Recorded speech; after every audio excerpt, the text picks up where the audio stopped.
Hi there, and welcome to SubQulture with Jetspace Magazine, your portal to the world of queer music, arts, and media. I'm your host, Sam Chapman, and this week I'm joined not by my normal co-conspirator, Nome, because they are in pain. And so we're sorry, Nome. Yes, we're so sorry. We're deeply we wish sorry. You speedy recovery. But in replacement, we have Ryan Crawford. Ryan, tell us about yourself. Hi, Welcome folks. to the show. Thank you so much. I'm honored to be here, and I, of course, cannot fill the shoes of Nome, but I'll do my best. And I'm so excited to chat with you, Sam. And talk all about music. Yeah, well, we're going to talk about, we talk about queer music, arts, and media on this show. The portal, yes. Yeah, this is a portal. I'm ready to cross through this portal. Yeah, so please come correct. Well, so Capitol Hill Block Party is happening, and I feel a little embarrassed because I normally make fun of people that are talking about festivals this early, but we got both Capitol Hill Block Parties, partial. They released part of their lineup. Yes. And I was struck, and I wanted to talk about it because it was the queerest and the, just generally, I think one of the most diverse lineups that I've seen. It seemed like there was a pretty good balance of artists this year. Mm-hmm. And I don't have a lot of comparison for past years. Mm-hmm. Have you been to Block Party? I have. And I can't remember all of it. Okay. And I won't tell you why on air, but I will say that I haven't been as impressed with any lineup as I have been with this lineup for 2017. Yes, I agree. It's Pisces season right now, and I'm a Pisces, and my friend texted me and was like, it's Pisces season, and I really wasn't feeling it until I woke up to this lineup, and then I was like, this is it. This is what the cosmos had in store for me. You had a feeling. I had a feeling. So to give our listeners at home a little sample of who is playing the Capitol Hill Block Party, we have the Diplo is going to be there. I'm not 100% sure how I feel about that one, but that's fine. I'll probably skip that. But we've got Run the Jewels, Angel Olsen, Wolf Parade, Thundercat is going to be there. Yes. Danny Brown's going to be there. My girl Lizzo is going to be there. Lizzo. My girl No Name's going to be there. Love No Name. Perfume Genius is going to be there. Ostra's going to be there. Manatee Commune's gonna be there, and he went to the same high school as my brother, so shout outs to you, Grant. Shout outs to you, Grant Edie. And he got pretty high billing, so, and Mickey Blanco's gonna be there also. Yeah, we should have probably started with Mickey Blanco. Yeah. Mickey Blanco's gonna be there. Did you have any major thoughts about the lineup? I sure did. I'm real excited about Thundercat, and I'm on this big kick of Perfume Genius. Wow. As I was reviewing all the best queer music from 2016, I checked out a bunch of different artists, and Perfume Genius, a local, I might add. Yeah, he lives in Tacoma. Is fantastic. He has this beautiful, feathery voice that just, I don't know, comforts your soul from the inside out. Wow, you just shivered. Oh, I did. For those of you who can't see. Yeah. Ryan just shivered.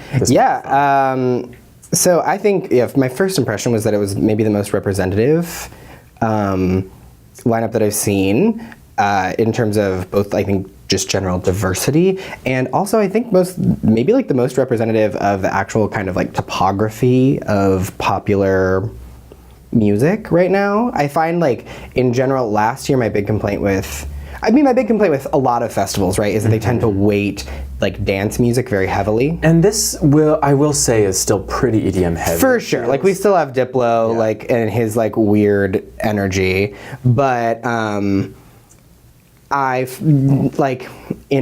festivals tend to weight dance music very heavily, which makes a lot of sense because economically dance music fans pay a lot of like to go to things, and they pay a lot of money to do it. But I felt there were we have Thundercat, who's repping for the neo jazz folks. Funky soul. Yeah, I'm into it. We've got No Name and Danny Brown are both released two of the most interesting rap albums of the year. Got Lizzo represent. I don't know what exactly where Lizzo falls in sort of a genre. It's I felt like it was a hip hop kind of transcendence. Yeah, it just took me. It just took me to another. Do you know? place. Did you know Lizzo? Do you know Lizzo at all? Yes, I reviewed her music after they announced the lineups. I went through all of the artists and I dove straight in. Lizzo was the most impressive one that I had not seen before, in addition to No Name. I was also really interested in SubQulture, and it just gave me, I don't know, this kind of like rock nostalgia, but not just for nostalgia's sake, not just because, oh, it reminds you of high school, but because it felt like real talent. Got me moving. Yeah, I like SubQulture's good. I just reviewed the Astra album. I know I've already mentioned Astra. I've just reviewed the Astra album. That was a Future Politics. I think that's the name of the album. But also quite great. So yeah, I'm impressed, and I think last year I covered Block Party for Jetspace Magazine.com, and I spent a lot of time watching like the local performers. I definitely spent most of my time watching like local folks, which is cool and great and super fun. And you know, those festivals are really a boon to like the local music community, because you get all these people that are playing to people that may not have heard them before. But like at the same time, like I love you, Nail Polish, but like I've also seen you like 5 times. So it'll be cool to have some like headliners that I actually want to go see instead of just Odessa. And cool that the queers are up there. I'm gonna be real. I'm shocked Mickey Blanco is on this lineup. Really? I'm shocked. I didn't know that many people listen. I mean, the Mickey Blanco album's great. Yes. It's a great album. I didn't know that many people that would be going to Capitol Hill Block Party listen to that album. So I'm really happy about it. Yeah. Going to Mickey's show with Cakes Tequila this last month gave me all the Did you go? Yeah. Oh, I didn't even know that. Well, because I was... Okay, here's the thing. I saw you dancing in the front row, and I was like, oh my God, that's Sam. I want to go say hey. I'm But famous. Here I was, like an idiot in the top balcony. And guess why? It was because I was such a curmudgeon. Did you sit up there and drink? I did. That is exactly what I did. But here's the other thing I did. After I drank a sufficient amount, I was also snapping, waving like a damn fool. And like, Cakes, I love you. Mickey, sing wavy. I was that guy. I mean, but we were all that guy at that point. That performance, that's generous of you, thank you. But that performance gave me so much life. And that was the first time I'd ever seen Mickey live. I'm so glad that Capitol Hill booked him for this performance. I think he's going to bring a lot to this lineup. Nobody else on this list is quite reaching toward, I don't think. And I'm glad you saw that performance, because my big question when I saw Mickey's name on there was how exactly they were going to transition into the environment of Block Party, right? Yeah. Because that show is very particularly like Mickey's set was very like weird, and I wrote this in my write-up of that show. Is like I forgot how weird Mickey Blanco the music project, the Mickey Blanco project really is.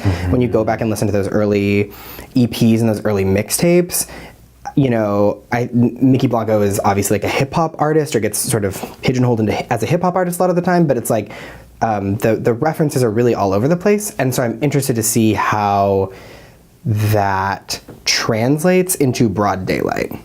I am too. It'll be interesting to see when they place Mickey for timing and where, and which stage. Yeah, and where. I think that'll be really. And generally, those bigger names, I mean, those are like main stage names, or like the Vera stage was the sort of like the second tier stage last year, and those are both out in broad daylight. So I'm interested to see if it's the same kind of like intensity of a show, because that was a pretty intense set. Like there was like candle wax being poured, very emotional on bodies. Yeah, there was like beats. Like spoken word happening. So I'm interested. I'm intrigued. Me as well. I'm intrigued. Are there any other queer artists? The only ones I knew who were out and queer were Mickey and Perfume Genius. Do you know of any others that are out? Yes, so the lead singer of Astra, her name is Katie Stellamanis. I think I'm saying her last name right. Katie Stellamanis is queer and also just a really sort of amazing musician, producer. She's queer. I'm not 100% sure. I did Google to find if Lizzo has commented publicly, but like, I don't know. I'm not gonna make any assumptions, but as far as I'm concerned, Lizzo can come hang with me regardless, because she seems down. She's a glorious, glorious individual, and I truly don't care, so she can hang. Yeah, I think that those might be the only folks that I know off the top of my head who are out, but I'm sure, you know what? I think we'll have to go to Block Party and find out for ourselves. So let's talk about, if you know what I mean, when Block Party is. Oh, where it is for folks who might not know. Yeah. It is the weekend of July 21st, so it's the 21st through the 23rd. It's Friday, Saturday, Sunday. Tickets are available for the whole weekend, or you can also just buy day tickets. And it is on East Pike Street and 12th Avenue is what the official location is, but it's basically from 12th down to Broadway on East Pike. So it's large and in charge. All right. So, speaking of Block Party, I feel like we should talk about the queer artists, or the queer beloved artists, who did not make it into the 2017 lineup for Capitol Hill Block Party. We're missing some folks, right? They were passed over. They have been forgotten. And who are they? Left behind is who they are. Okay. So that is who they are. Let's run them down. And I'm curious about your perspectives on this too. I felt like Cakes, of course, Cakes Tequila. For sure. Needs to be there at some point. And I'm not familiar actually with any of these folks that I'm going to talk about. I'm not familiar if any of them have actually been at Block Party before. So something for the listeners to go and research and hit us up in the comments. And politely hit us up in the comments. Yeah. Put us on blast again, like we did that one time when we were trash talking Sierra. Calgary Hill. Yeah, people had things to say. So sure. Well, and we love it. Yeah. Mostly. Hit us up again. Who else other than Cakes? Against Me has to do it. I fucking love Against Me. They're this punk rock band fronted by, I forget her name. Laura Jane Grace. Thank you. Yeah. I love Against Me. I really like their newest album. Yes. Although not as much as I liked Transgender Dysphoria Blues, but I don't want to say that publicly, because Laura Jane Grace always complains that everybody's always like, I liked your last record better. Like, people have been saying that since they did New Wave. But yes, I agree. I don't think they've done Block Party before. Okay. I know they've performed at Numos. I just read her memoir, so and there's like journal entries. So they've performed at Numos before. Fantastic. I know that. But I would be so excited to see them on stage, killing it, giving actual punk rock. I feel like, especially with this year's lineup, that feels missing. Yeah, that's true. Although I will say the basement of the Cha Cha, which is usually there's a Cha Cha stage. So like the Cha usually brings that. The Cha usually brings that pretty hard. Last year it was a pretty exquisite lineup. But you're right, in terms of headliners, it's pretty everybody's pretty soft, if you will. Go on. Well, let's lob some more. Angel Hayes has to be in there. Cakes Tequila, both representing excellent rap skill, excellent hip hop, and poignant lyrics. I need it. Cakes is poignant, you're right. He sure is. New phone. Who dis? Who dis? I run this fucking club. It's a metaphor. It I know. speaks to my soul. I know. It's like Maya Angelou, Cakes Tequila. Synonymous, really. Who else do you need? Well, I'll tell you who else I need. Yeah. Tyler Glenn from Neon Trees, lead singer from Neon Trees. His new album is just roasting me from the inside. I fucking love it. Okay. I fucking love it. Okay. He has such Freddie Mercury passion. Okay. Also, you have feelings about this. I just had feelings about the term roasting me. Roasting me. Okay, should I say baking me? Okay, so he's doing something. He's cooking me from the inside out. Okay, He wow. sure is. Wow, strong words. He's getting me there, Sam. Bold word choice. He's sure getting me there. Okay. He's just such I respect that. He's baking. He's cooking something up. My easy bake oven is on high. That light bulb is Too much for me. power out. All right, so the neon trees do. Tyler Glenn, he's fantastic. Lowell, also somebody that I was researching for my piece last year about the best queer music from 2016. Lowell is a bisexual Canadian artist who gives this like kind of melancholy performance art vibe to her music. She's not the strongest vocalist, but she's a very interesting singer and performer. And I feel like she could give a lot to a performance at Block Party. For sure, yeah. She'd bring a lot. And of course I have to say, like, people who would never be here, I don't feel like we would ever recruit them and tempt them away from the fame that they've got already.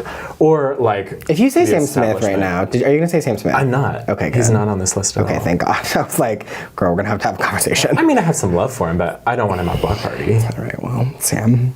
I want him. Sam, you can stay home. Winning more Grammys, but.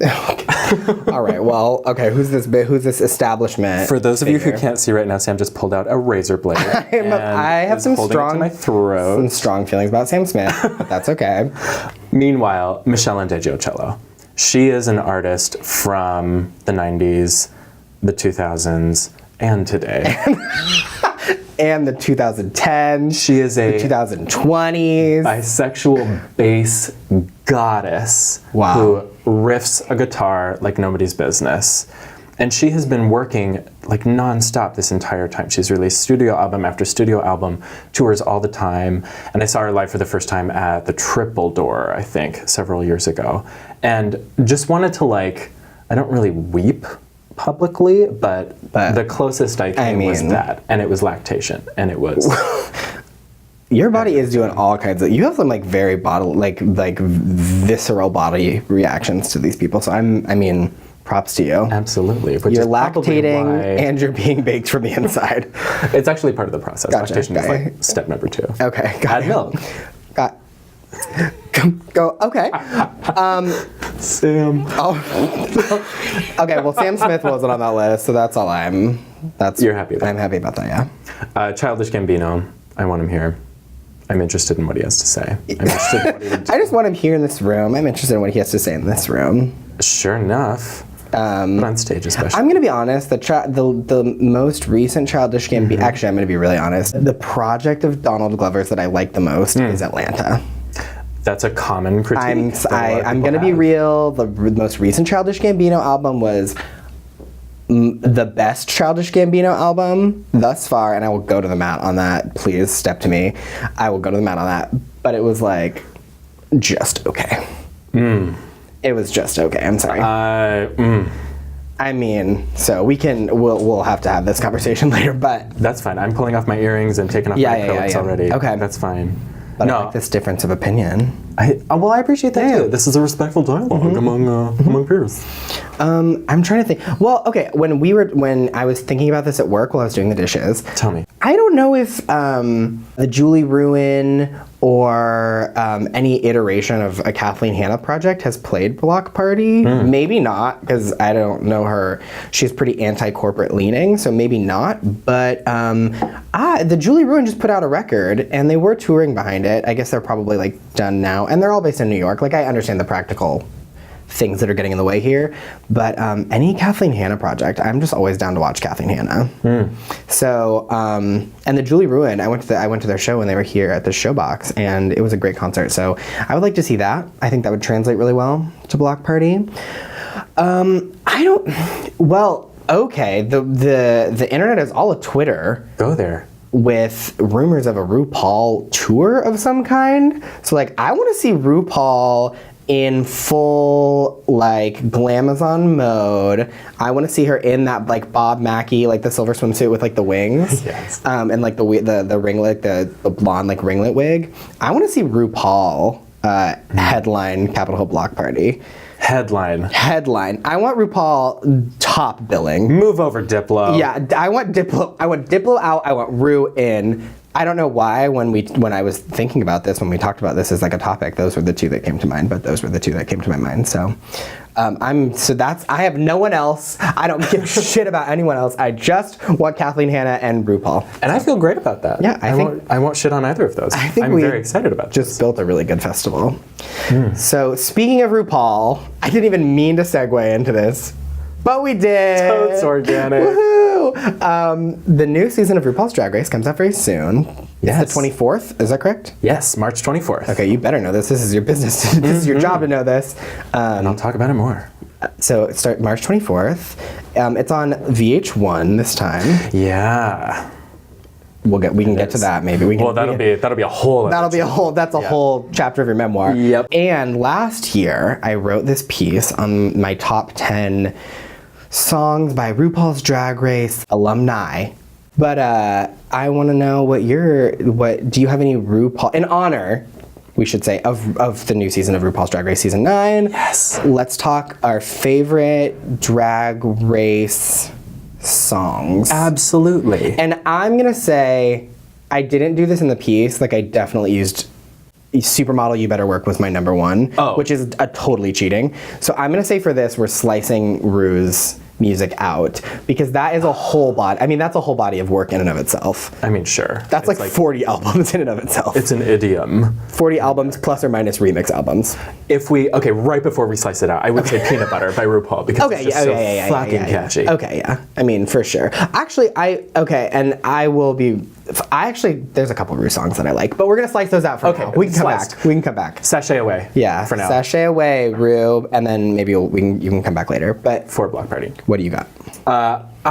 As we were thinking, I was like reflecting on these Drag Race contestants and how much shit they get online for the music that they put out because they're like, oh, you're not real musicians, you're just sellouts and you're trying to, get top SEO rates and everything, and you're just trying to push out more content and make a buck. And I'm like, girl, yeah, get a buck. Whatever. But I remember so many really catchy songs that I actually love. Some of it I am embarrassed to love. Okay. And some of it I'm real proud fair. to love. Okay. For instance, Todrick Hall featuring Bob the Drag Queen, the winner of season 8. 8, thank you. Yep. Wrong Bitch, the song Wrong Bitch from Todrick's last album. Oh, I'm gonna be honest, I have not heard. I don't. It's luscious. It is just luscious, molten luscious. Okay. I'm gonna be. Yeah. I haven't listened to any of Todrick's music. I didn't even know. I knew vaguely who Todrick was, only because I was like, I think he was on YouTube at one. Like I knew kind of who he was when he was a judge. God, Sam, you think he was on YouTube? I think he was on YouTube. He's like the king of YouTube, right? He created YouTube. He's like in a nutshell. Yeah, he's like the. Yeah, I also didn't know who PewDiePie was, and apparently he has 50 million followers either. So I don't know who that I don't spend a lot of time on YouTube. I do spend a lot of time on YouTube. Anyway, two different ends. Yeah, I'm not on Todrick's, but the song that I feel like gets me the most though, and that has credence musically forever. It bakes me. This doesn't even make me no, this marinades me. This slow. We're so deep into the food metaphors right now. I'm starving if you can't tell. That's what's happening. No, but it's by Two Dudes in Love. It's featuring Jinx Monsoon as Edie Beale, and it's called Schizophrenic. And it's her... You were down the rabbit hole. Wow, I'm impressed by your research. It is... No, this isn't even research. This was it came up as a suggestion for me on my iTunes. Oh, you might like this. I was like, yeah, I love this. Wow. And I work out to it. How weird is this? Okay, I do that with Rube's music. Oh, but I'll also stay still and just listen to it and feel, because Jinx Monsoon gives us this beautiful spoken word track as Edie Beale's actual words from the documentary. Grey Gardens. Yeah, Grey Gardens. And it's got this great dance track in the background, but it's very subtle, it's up tempo, but it's down mood.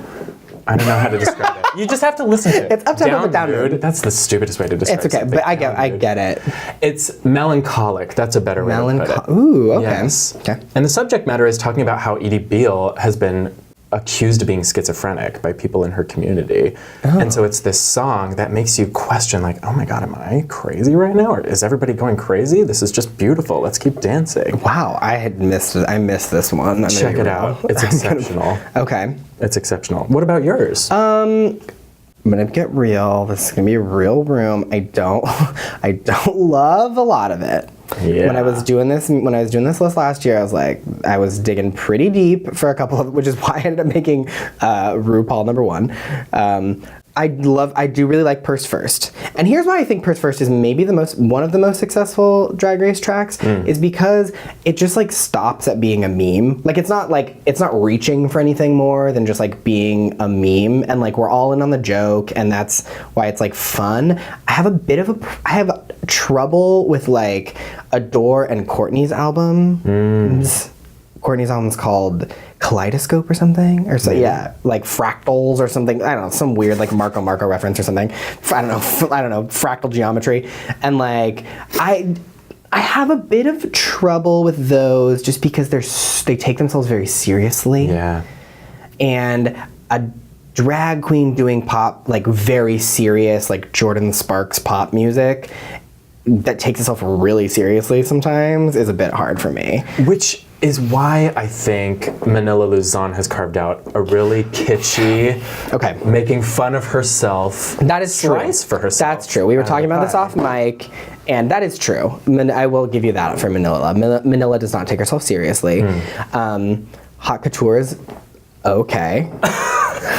Hot Couture is okay. I actually will say though, Alaska's album, I think Alaska might be my favorite musically of any of the Ru girls, because I think that all of her stuff is sort of fun and meme-y. I don't know if that's not a word, but I'm making it a word.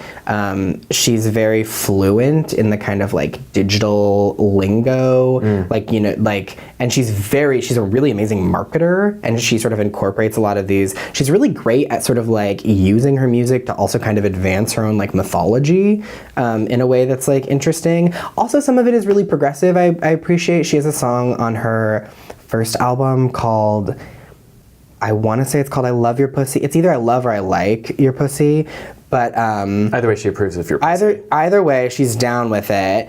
And the video is sort of like about like different bodies and just being like, it's cool, like have sex with everyone, like bodies are, you know what I mean? Like, so there's this sort of progressive like sexual ideology, post-gender kind of like thing to it. So I also just really like Alaska. So that's true. Alaska is probably my favorite. Excellent. All of Alaska's music. That's not all of it. And she's not a singer. She just breathes on the track. But I appreciate that she. Sorry, I had to get the read right out there. Yeah. I appreciate that she does craft it like a marketer. She crafts these songs to be consumed, which I also think is why Purse First was so successful, because from episode 1 to that was a campaign. Bob had that Purse First business going on. True. And it sold. Like you work in marketing. Was that successful? Was that a successful ad campaign? My professional opinion is yes. Okay. Yes. Also, to speak to something that's more than just a meme and something that actually has interesting social commentary, Kim Chi had that Fat Femin Asian song. That was so fun. It was fun, and it was definitely on the nose, but I thought it was also really poignant, like talking about these discriminatory cultures on hookup apps and how she represented all of these groups that were passed over by people. I agree. Being overweight, being feminine, being Asian American. Kim Chi's wit is an underappreciated aspect of who she is as a human being. If you follow her on social media, she's one of the funniest queens on social media, in my personal opinion. Absolutely. Like, very subtle. Her Snapchat is one of my favorite I follow like 4 people on Snapchat, and one of them is Kim Chi, because I just like enjoy watching her put shrimp emoji over like people's faces and zooming in. So yeah, I agree. I thought that one was cute too. Although, did she make that, or was that like the? Now that's a good question. I don't know if she wrote that or if it was written. It was just sort of like the finale performance thing. Yes, but I think she released it as a single afterward. Maybe. Yeah, but that one, I did like that one a lot too. Yeah, it was interesting. Yeah, I don't know. Does anybody else even make? Well, okay. I did listen to Ginger's album. It's called Sweet Tea, and that actually has a couple tracks that were not half bad. Ginger can actually really sing, which is like a an advantage when you're making music. And Sharon's album. I did Sharon's first album. I thought was actually quite good. And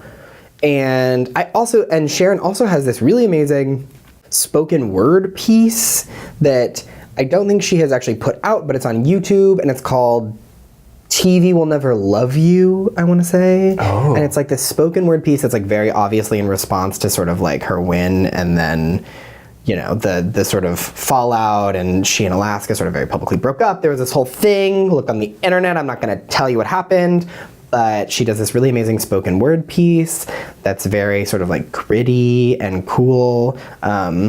So I'm actually here for some of Sharon's music. Not all, but some. All right. Well, and her videos seem to be like a production. She's got it going. Yes, that is very true. She has a refined aesthetic. Yes. I'm interested to see where the season 9 queens are going to fall with the music that they produce. Oh, that's so true. And if we have any actual singers, I don't know if any of them are talented singers or songwriters, so I'm curious to see if they're going to give us some interesting content. Speaking of season 9... You can also find Jetspace's content on season 9. I partner with the hilarious Marita De Leon, and I've heard of her. She is a Capitol Hill icon. Icon, star, legend. Icon, star, legend, makeup aesthete. Oh, yeah, that's true. She is amazing and hilarious comedian. She and I do this. I'm nothing, by the way, but she and I do this little. I just keep up as much as I can, but she and I do this little video together where we review each episode of Drag Race, and we're going to launch these videos on the Monday following every episode, so you can come back to Jetspace Magazine and check those out. Every Monday without fail. Without fail. Devour it like the good content it is. The good little pancake you're gonna enjoy. God, you're really I'm so hungry. You're I'm so hungry, Sam. Okay, well, so we need to get out of here because Ryan is about to eat me. Hypoglycemic. This has been SubQulture with Jetspace Magazine. I'm Sam Chapman. I'm Ryan Crawford. Thanks for listening.